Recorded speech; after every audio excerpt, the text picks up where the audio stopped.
Eu brinquei com o Leandro, né? Hoje cedo eu falei que ele já fez uma boa introdução sobre aquilo que nós vamos falar. Então, o tema que cabe para mim hoje é feitos justiça de Deus, né? E não tem como falar sobre sermos feitos justiça de Deus se não entendermos a nossa identidade em Deus. Então, vamos começar como eu sempre faço, com uma boa historinha, né? O ano era de 1999, segunda semana após a Páscoa. Depois de muito tempo, eu estava com saudade da igreja. Eu tinha 17 anos na época, e eu estou indo para a igreja católica no final de um dia de trabalho, bastante cansada. Eu ajudava o meu irmão no restaurante dele. E aí, no caminho, eu escuto o som de músicas. Eu falei, que bom que tem uma igreja aqui bem pertinho. Eu, católica, apostólica romana, de família católica, apostólica romana, ouvi aquele som maravilhoso daqueles hinos e entrei naquela igreja presbiteriana do Brasil, ali em Arapiraca, Alagoas. Eu sentei lá no fundo, né, como uma boa católica, e lá fiquei. E uma senhora veio e disse para mim assim, não, venha para cá, sente aqui com os jovens, porque esse lado aqui é o lado dos casados. Eu nem sabia disso, porque na igreja católica não tem isso. Mas eu fui e sentei. E, para minha surpresa, tinha 2 rapazes que eu sentei próximo deles que estudavam comigo, na mesma classe. Então, o que aconteceu? Chamaram lá um seminarista à frente, e aquele seminarista leu um texto que estava em Jeremias, e o texto dizia assim, com quem me apresentarei perante a face do Senhor, com bezerros de 1 ano? Olha, gente, eu quero contar para vocês que eu só ouvi a leitura do texto. Depois, uma pessoa muito especial sentou-se do meu lado e começou a falar comigo. E eu entendi que era Deus que estava falando comigo ali. E então ele começou a dizer para mim, você me ama, você me conhece, você me serve, mas você precisa conhecer e amar o meu filho e se relacionar com ele. E hoje você tem essa oportunidade. Eu já tinha lido a Bíblia inteira algumas vezes, e já tinha me convertido da idolatria e outras coisas mais. Quem conhece um pouco lá na classe de discipulado, conhece um pouco dessa história anterior. E ali, então, eu entendi aquele convite. E ele disse para mim, hoje é o dia de você tomar uma decisão, de se relacionar com o meu filho. Ele não está lá naquela cruz, ele ressuscitou. E aí, você sabe o que eu fiz, gente? Para mim é vergonha, que até hoje eu coro só de pensar naquilo que eu fiz com 17 anos, eu me levantei de onde estava e vim na frente do pregador. E fiquei paradinha ali, né? E ele parou a mensagem e perguntou assim, pois não? Olha, eu quero dizer que eu aceito a proposta de Deus em Jesus aí, tá?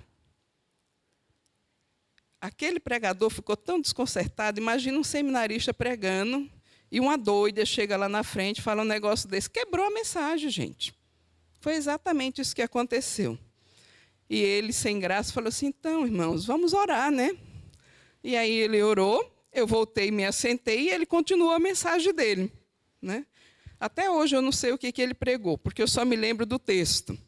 Mas Deus tem a sua forma de encontrar a mim e a você na condição que nós estamos e na personalidade ou no estilo em que eu e você somos ou nos tornamos.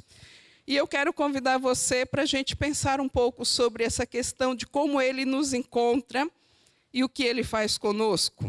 E para isso, vamos então aí usar o texto de Romanos, no capítulo 6. Eu quero que você abra comigo, a partir do versículo 18 até o versículo de número 22. Romanos 6, do 18 ao 22. Dentro desse tema, eu quero estar usando aqui não somente os textos de Paulo, mas também um texto de João. Mas a grande maioria será em Paulo. Então, Romanos 6, do 18 ao 22, diz assim. Mas a graça... 18. E uma vez libertos do pecado, fostes feitos justiça e servos da justiça de Deus. Falo como homem por causa da fraqueza da vossa carne. Assim como ofereceste os vossos membros para a escravidão da impureza e da maldade para a maldade, assim oferecei agora os vossos membros para servir a justiça para a santificação. Porque quando eres escravo do pecado, estáveis isentos em relação à justiça. Naquele tempo que ressuscitados colhestes somente as coisas de que agora vos envergonhais, porque o fim delas é a morte. Agora, porém, libertos do pecado, transformados em servos de Deus, tendes o vosso fruto para a santificação e, por fim, a vida eterna. Até aqui.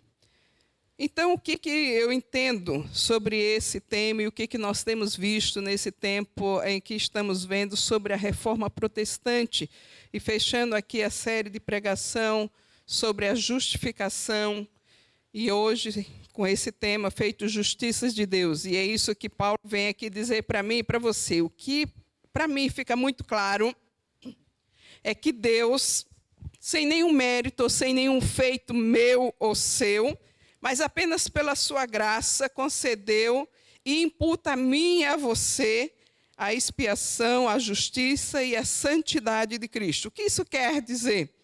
É como se eu e você nunca tivéssemos cometido pecado algum. Olha, se eu estivesse no seu lugar, eu iria dizer assim, glória a Deus. Ele pode fazer isso por mim. Porque eu sei que sou pecadora. Você sabe que é pecador. Mas o ato de Jesus, quando te justifica, é como se você não tivesse cometido pecado algum. Jesus cumpre, então, toda a obediência por mim e por você. A justiça de Deus é satisfeita na obediência de Cristo, obediência que leva Cristo à morte. Ele cobre toda a nossa desobediência. Mas não apenas removendo pecados, como a gente viu aqui na série de pregação anterior, que acontecia lá no sacrifício. Não apenas removendo, mas tirando o meu e o seu pecado, a minha e a sua condição de pecadores eternamente. Agora colocando diante de Deus como justificados e santos eternamente. João 1, 29 diz assim, eis o Cordeiro de Deus que tira o pecado do mundo. Não apenas remove, mas tira o pecado do mundo. Jesus nos liberta da nossa consciência culpada, com medo de ficarmos sozinhos na presença de Deus. Isso aconteceu lá no Éden. Adão e Eva se sentem culpados e por isso têm medo. E nós herdamos esse medo de estarmos na presença de Deus, porque nos sentimos culpados. Mas em Jesus, Ele remove essa culpa e Ele remove esse medo. E eu e você somos livres para chegarmos à presença de Deus como se nunca tivéssemos cometido pecado. Mas resolvido esse aspecto da consciência dos nossos antepassados, nós temos um segundo aspecto da consciência. E qual é esse aspecto da consciência? São os nossos próprios atos. Porque você diz assim, ok, Jesus removeu lá a questão de Adão e Eva, eu estou livre sobre essa questão, mas e os atos que eu cometo todos os dias? Como é que fica esse negócio? Então, queridos, uma vez em que eu e você somos encontrados pela justiça de Deus, eu e você vamos ter fome dessa justiça. Por mais que o pecado ou atos pecaminosos, eles aconteçam na minha e na sua vida, nós vamos ter essa fome da justiça plena de Deus. E nós vamos ansiar por isso. E é por isso que eu e você temos inquietações, incomodação com atos que cometemos. E aí eu quero chamar você para não somente ver essa questão aqui a partir de Paulo, mas também a partir de João. 1 João, capítulo 1, versículo 6 a 9. Ele mostra para mim e para você como é que eu e você vamos poder viver e experimentar cada dia das nossas vidas dentro desse prisma e desse parâmetro que é sendo justo e justificado a cada momento. Eu quero pedir que alguém na congregação possa se levantar e ler em voz alta. Zé Roberto, que tem um vozeirão assim, bem gostoso, né? Pode fazer isso? Zé Roberto não está mais por aí? Então, alguém pode fazer isso, por favor, na congregação, 1 João 1, de 6 a 9.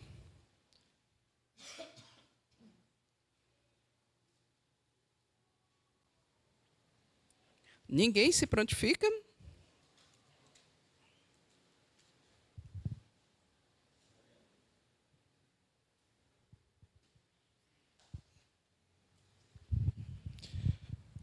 Se dissermos que mantemos comunhão com Ele e andamos nas trevas, mentimos e não praticamos a verdade. Se, porém, andarmos na luz, como Ele está na luz, mantemos comunhão uns com os outros, e o sangue de Jesus, seu Filho, nos purifica de todo pecado. Se dissermos que não temos pecado nenhum, a nós mesmos nos enganamos, e a verdade não está em nós. Se confessarmos os nossos pecados, Ele é fiel e justo para nos perdoar os pecados e nos purificar de toda injustiça. Ok, então aqui está o segredo, aqui está a regra para nós agirmos agora pela segunda vez. A primeira vez nós entendemos, Cristo já nos deixou livre plenamente. Agora, o que eu faço com os meus atos pecaminosos quando ele acontece todos os dias? Eu e você, nós somos impulsionados e convidados a andar na luz, individualmente e nos nossos relacionamentos, reconhecendo a luz de Jesus e que o seu sangue pode trazer para mim e para você, todos os dias, em toda e qualquer ocasião, em toda e qualquer situação. Qual é o tamanho do pecado, Gisélia? Não importa. O sangue de Jesus, seu Filho, é suficiente para nos purificar e nos fazer de novo justos e santos. Paulo, então, vem aqui no versículo de número 22 dizer para a gente uma coisa que é muito comum para mim e para você. Nós sabemos quais são as nossas deficiências. Vamos voltar lá para Romanos? Versículo 22, ele diz assim: agora, porém, libertos do pecado, transformados em servos de Deus, tende o vosso fruto para a santificação. Um pouquinho antes, no 19, ele diz assim: falo como homem, por causa da fraqueza da vossa carne. Às vezes, nós nos sentimos, quando temos essa verdade sobre a nossa vida, Cristo já levou todo o nosso pecado. Nós, então, agora somos aqueles inculpáveis diante de Deus. E aí a gente bate no peito e fala assim: eu sou o cara, né? Eu sou bom. Todos os outros são pecadores, estão no mundo de pecado. Só que aí aqui ele vai dizer assim: não, você tem lutas ainda. Você tem fraquezas que você precisa lutar todos os dias. Você precisa, como ser humano redimido e com as suas limitações, entender que cada dia você precisa se apropriar daquilo que Jesus fez. Não é, ele fez um ato único, mas eu e você precisamos nos apropriar todos os dias desse ato de Jesus para poder vencermos aí todas as lutas e limitações que nós temos. O que isso significa? Tem coisas que eu já me apropriei. Tem coisas que eu já avancei. Mas tem outras coisas que nem sempre. E à medida em que eu sou exposta, que você é exposto à palavra de Deus, você vai dizer: poxa vida, estou longe disso. Isso ainda não está em mim. Então, o que eu e você podemos fazer é avançar. E a isso a gente chama de processo de santificação, que é uma vida pautada todos os dias. Eu vou para a cruz e eu vou para Cristo. Eu reconheço as minhas limitações, eu reconheço as minhas fragilidades, mas eu não permaneço nela. E aí, por isso que eu falei que o Leandro já aliviou a barra, né? dando toda a introdução que tem a ver com a nossa identidade em Cristo. Então, descobrir a nossa identidade em Cristo é um processo contínuo de santificação. É um processo onde eu avanço cada dia, à medida em que eu sou exposta, à medida em que eu sou exposto às Escrituras Sagradas, e eu vou tendo revelação do que Ele tem para a minha vida. E a isso a gente chama de, então, uma nova vida, né? A gente chama isso, e Paulo também vai chamar isso da vida nova, né? Então, nesse processo de transformação, ele diz agora, porém, libertos do pecado, transformados em servos de Deus, temos o fruto para a santificação e a vida eterna, perdoados, purificado sou, como cantamos aqui nessa canção, que eu particularmente gosto muito, porque ela tem a ver com o ensino para mim, para você, didático, todos os dias. Quando eu penso, justificado fui, serei, e glorificado eu vou ser. Ele mostra os 3 processos de uma vida de justificação ou uma vida de santificado. Então, como nova criatura, recriado em Cristo Jesus, o que eu preciso entender? Qual é o meu legado? Qual é o meu papel? Para que eu vim a esse mundo? Olha, entendi a minha identidade. Está lá em Cristo. Cada dia eu vou buscando me parecer mais com Ele. Agora eu preciso entender qual é o meu propósito e a minha missão nesse mundo. Porque às vezes eu vejo que a igreja e alguns irmãos estão aqui dizendo assim que eu vim para passeio. Nós não viemos para passeio no mundo. Deus colocou cada um de nós com um propósito específico e com uma missão específica. E Ele espera que eu e você, com toda a inteligência que Ele já nos deu, a gente descubra esse papel e viva ele de forma bem intensa. Mas nós temos um problema. Nós vivemos num mundo que jaz no maligno, é o que diz 1 João 5,19. Que esse mundo jaz no maligno, mas nós somos de Deus. Olha que contraposto. Parece um negócio assim, que é para nos inquietar. Como que Deus vai, santifica, justifica um ser humano igual a mim e a você e deixa eu e você no mundo que jaz no maligno? O que isso significa? Significa que todas as esferas humanas estão contaminadas. E Romanos é muito claro, lá no capítulo 8, que quando ele voltar, ele vai, então, transformar todas essas esferas. Mas esse é um processo que começa em mim e começa em você. Quais são essas esferas? Nós podemos pensar aí em algumas, como, por exemplo, a política, a intelectualidade, musicalização, arte, saúde, produções, educação. Todas essas esferas estão contaminadas pelo pecado. Porque sobre essas esferas está um ser humano que é pecador. E que sempre, constantemente, ele tem ações que muitas vezes depõem contra Deus e contra a glória de Deus. Por mais que você diga assim, é crente. Nós temos, por exemplo, uma bancada evangélica no Congresso. E quantas vezes a gente vê a bancada lá se colocando de uma forma assim, que você fala, não entendeu nada do Evangelho. Por quê? Porque está contaminado, querido, pelo pecado. E qual é o meu papel e o seu papel de viver com um propósito dentro de um mundo dessa forma? O meu papel e o seu papel é entender que eu e você, como justiça de Deus, precisamos transformar o ambiente aonde nós estamos. E como é que isso acontece? É através das minhas palavras, através dos meus atos e através do meu exemplo. Eu já disse que isso só pode acontecer à medida em que eu e você somos expostos às Escrituras e ela vai nos dando a nossa identidade. E também ela vai nos constrangendo. Ele diz assim, 2 Coríntios 5,14, pois o amor de Cristo nos constrange, julgando isso. Um morreu por todos, logo todos morreram. O problema é que a gente está bem vivinho, né? E aí a gente fica muito vivinho e quer viver só as coisas que nos agradam. E viver as coisas que nos agradam, muitas vezes vai estar depondo contra Deus e contra a glória de Deus. É por isso que nós precisamos pensar, tanto nas nossas ações quanto nas nossas palavras, Uma das coisas que o Leandro falou lá embaixo foi sobre a questão da identidade e a questão se o pai e a mãe soubessem que ele precisa ser homem e mulher. Ao invés de ser o seu papel, ele descobriria para que ele existe.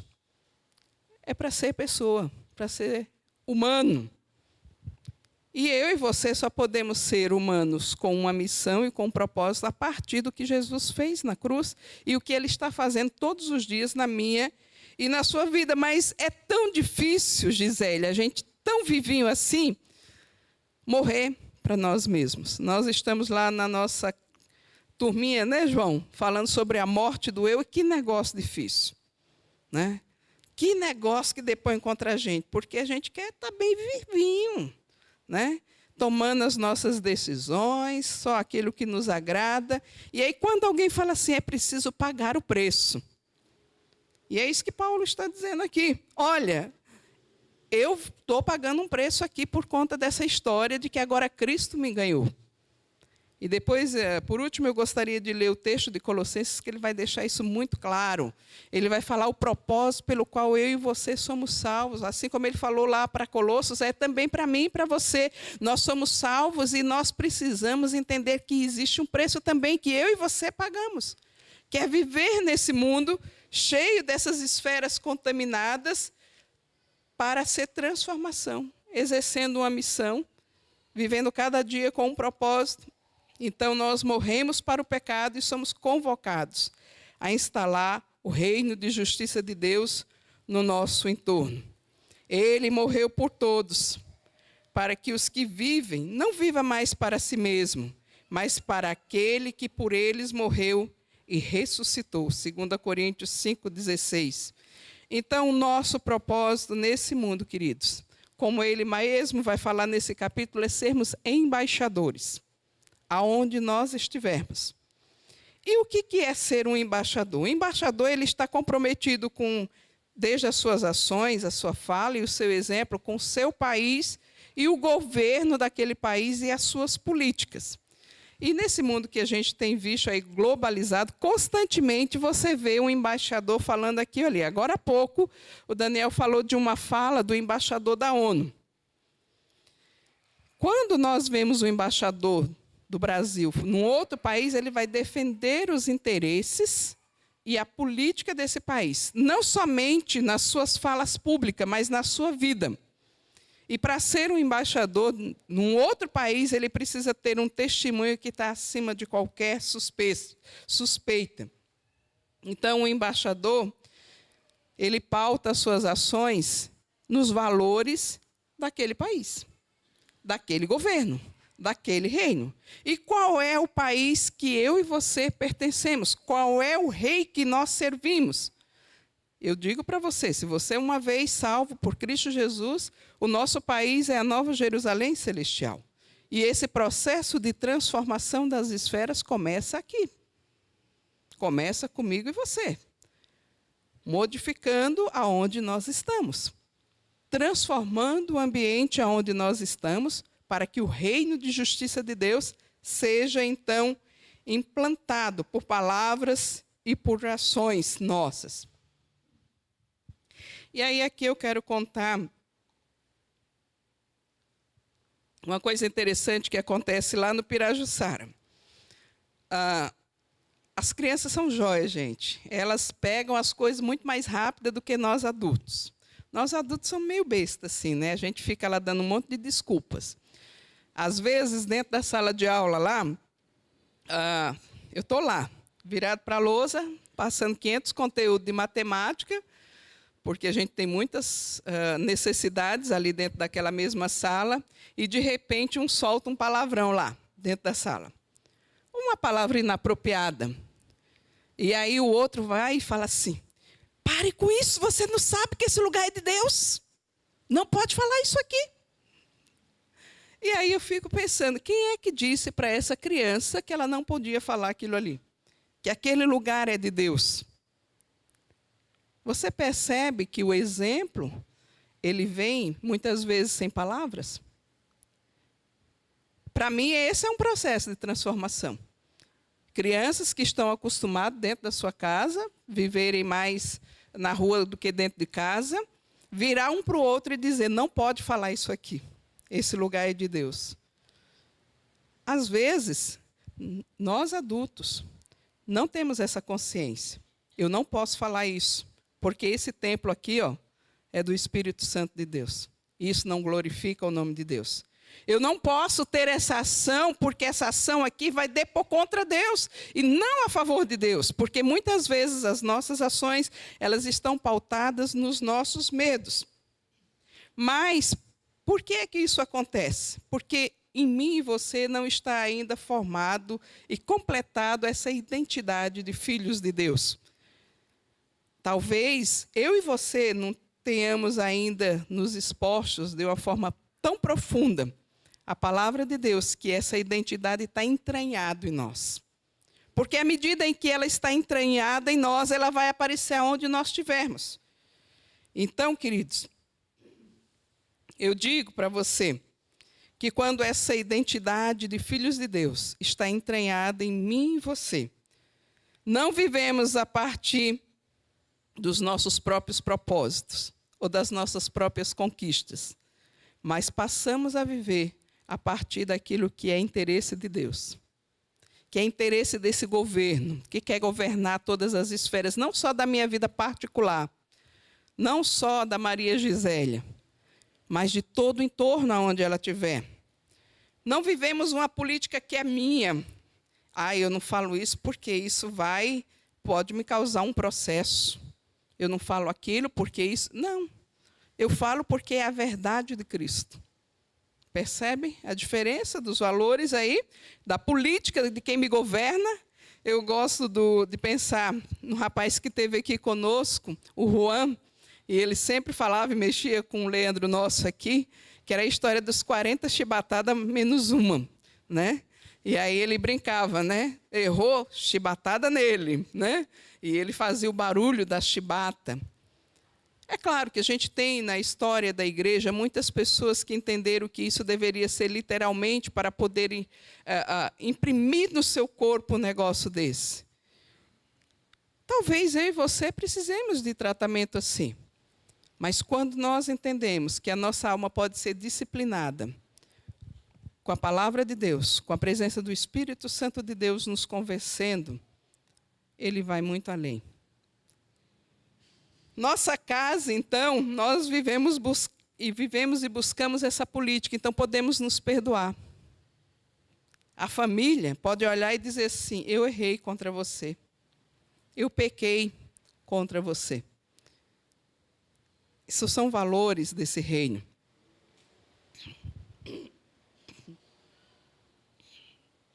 E nós podemos dizer isso, querido, não porque nós somos bons demais, né?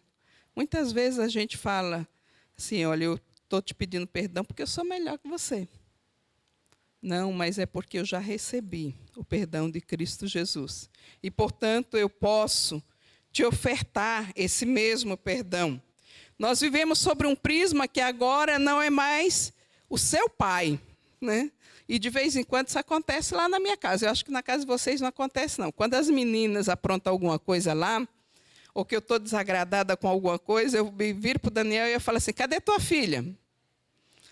E ele fica muito bravo com isso. Ele fala assim, ela não é só minha filha. Não fala assim. Toda vez ele me repreende. Quando eu estou brava com as minhas irmãs, ou com uma das minhas irmãs, eu falo para outra, cadê tua irmã? Será que existe alguma semelhança dentro da sua casa? Isso aí é porque eu estou nesse processo. Não é a tua irmã, é a minha irmã que está pecando e eu preciso, junto, pagar o preço. Eu fico lembrando de Neemias. E eu estou lá no orgulho desgraçado, sem querer pedir perdão, sem querer ofertar perdão.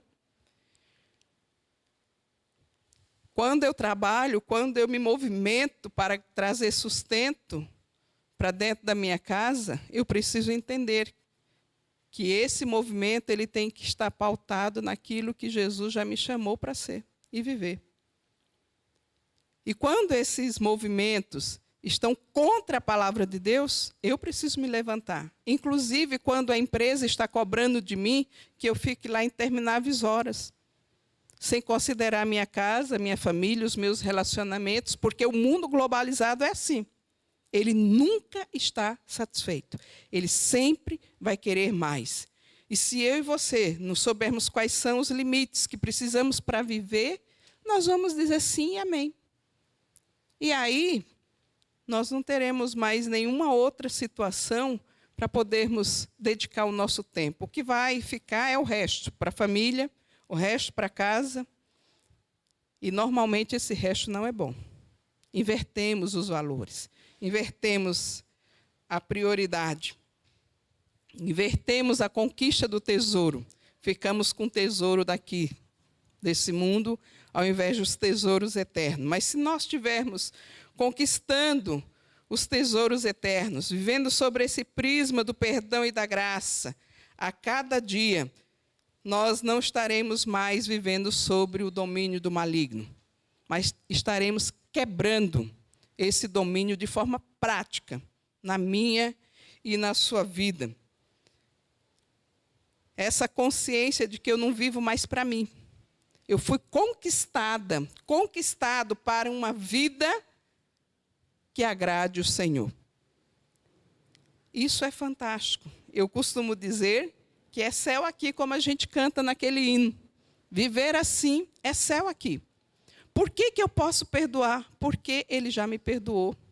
Por que eu posso conquistar apenas, como disse Paulo, tendo que comer, você já se dê por contente? Não, eu quero conquistar, nada é suficiente. E a minha família vem a reboque. E a gente tem visto aí o que tem acontecido. Mas não é somente isso, queridos. Eu tenho visto uma igreja, nos últimos tempos, especialmente a igreja brasileira da década de 80 para cá, ela tem vivido, não sobre esse prisma de que eu vou pagar o preço, mas de que eu quero conforto. E aí a gente tem visto isso de uma forma muito mais ampla, né? Olha, se essa igreja não tiver o programa que me agrade, eu não vou ficar nela. Se não tiver o programa que agrade os meus filhos, o estacionamento, os bancos, os estofados do banco, quantas picuinhas que eu tenho visto em termos de agradar o próprio ego, ao invés de agradar aquele que já nos arregimentou.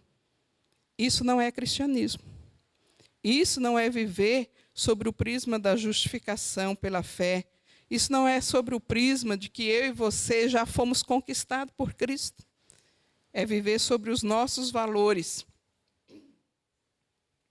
Mas eu entendo também, queridos, que isso tem acontecido no meio da igreja brasileira, e talvez essa hoje possa ser uma lição para mim e para você, por 3 razões. Primeira razão, a ausência de conhecimento bíblico. Eu quero ir para a igreja e eu quero que a igreja tenha uma palavra motivacional para mim. Eu já tive uma semana difícil. Eu quase nem tive tempo com a minha família, está todo mundo brigando lá dentro de casa.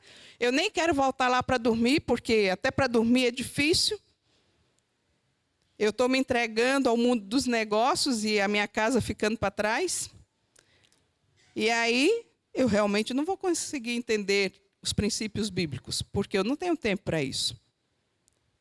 O meu tempo está para conquistar o mundo dos negócios. E aí, as outras coisas, como eu disse, vêm a reboque.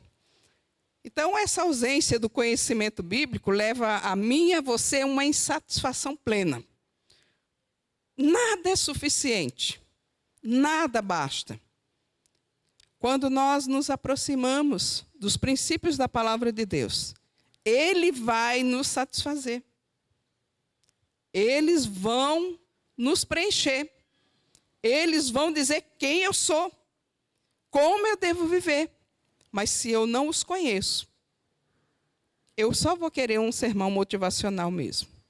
Que diga para mim no domingo assim: 5 lições para você viver bem nisso, para você se dar bem naquilo, para você conquistar aquilo outro.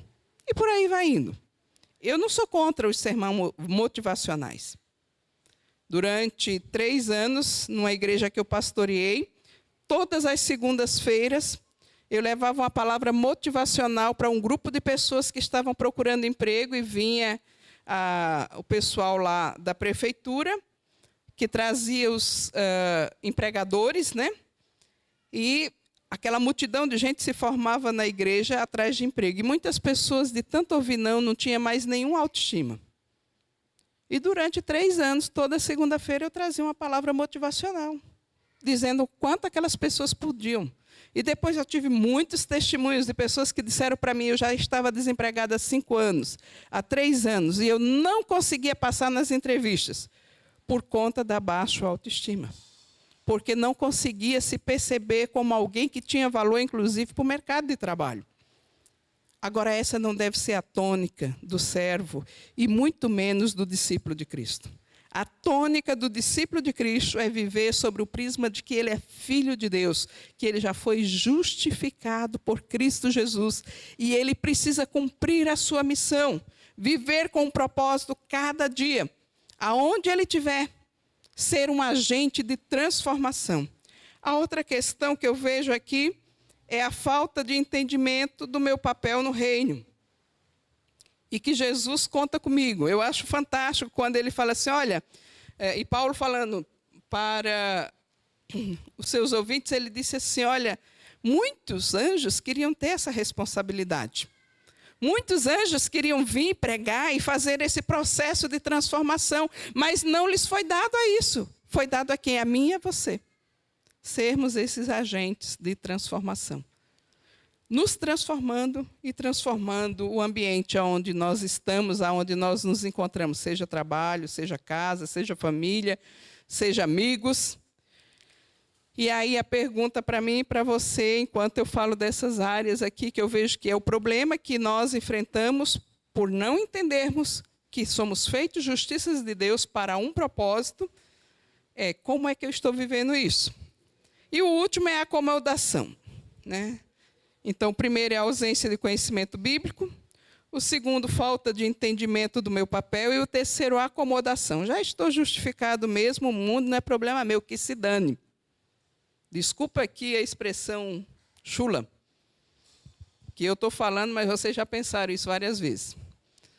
Não é problema meu, já fui justificado. Quem não foi, quem não ganhou a graça, é problema dele. É o egoísmo imperando em nós. De novo, um outro princípio que a palavra de Deus vem e quebra sobre a mim e sobre a sua vida. Então, vocês lembram que eu contei aqui da minha conversão? E aqueles 2 rapazes, que eu fui sentar do lado deles e descobri naquele dia que eles eram crentes.